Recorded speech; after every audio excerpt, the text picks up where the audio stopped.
Hey everyone, I am post run, just walking up my street on this wonderful Easter Sunday. Few people out and about, and there's a lot of people on the trails.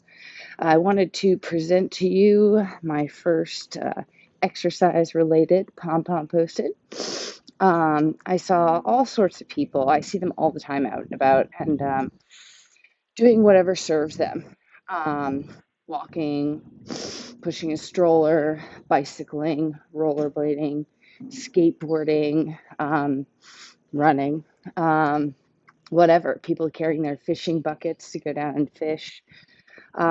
So, if you are looking to add a little more activity to your life, we talked a little bit about activity trackers and stuff in previous posts. But I'd like to talk to you specifically about what to do when your legs are tired, because that's like a real thing that you can actually do something about. So, um, let's say you want to get your 5 miles in every day, which is actually recommended. Okay, so 5 miles every day of either walking or running or just moving around. So, if you have an activity tracker, you can use that. Um, if you have your phone, you can use your GPS on your phone. And so let's say you go out for your, look at these pretty flowers. Yay.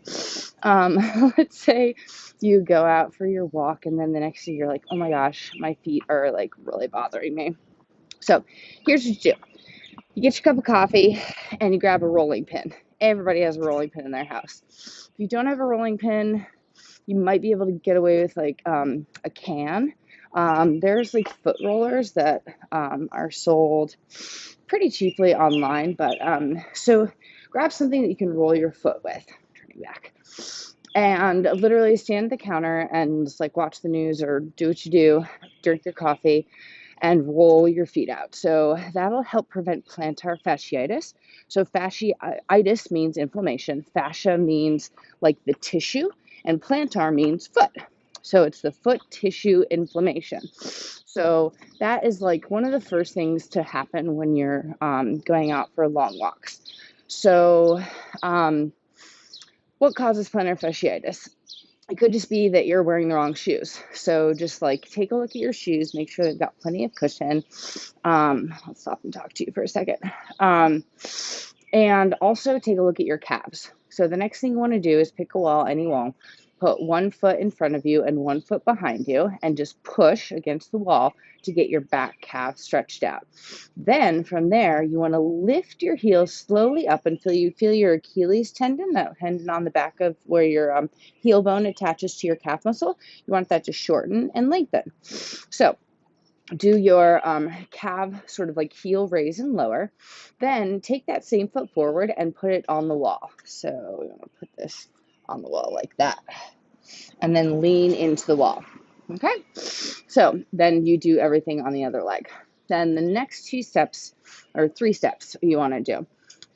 One is release the hamstring. So you want to put your leg up on a high table or a counter or a chair or something and lean forward into that leg, sort of bending and straightening the knee a little bit and just getting that hamstring stretched out. It's all connected, right? We call that your posterior chain. So the back of you connects from your foot up to your calf, up to your hamstring, up to your glute, and through your spine. So that brings me to my next point, the spine. So after you're done stretching both hamstrings out, then you want to forward fold with your feet beyond hip width apart. So take your feet beyond the hip, so pretty wide stance, and then fold forward, tucking your belly button like you were just about to cough deep into your spine. That way you protect your spine and then you release your spine. You might feel it still in the hamstrings. You might even feel it in your calves. So then the last step is to get the front part of you, which is going to be your quads. So you're going to stand holding a wall and grab your foot behind you so your fingers are cupping your laces. And then you're just going to pull slightly up and slightly back to get your quads stretched out. All of these things literally take like the equivalent of a cup of coffee and maybe 8 minutes. So you have time. And then you can keep walking your 5 miles every day, or you can start to run half a mile within there, or a mile, or whatever you want to do. So Hope that that can give you a really nice way to get active on your Easter Sunday.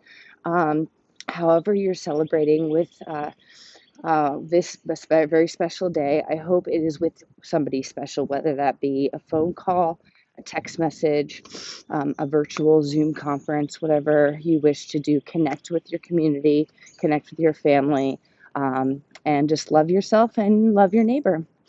And peace be with you. And I will see you tomorrow.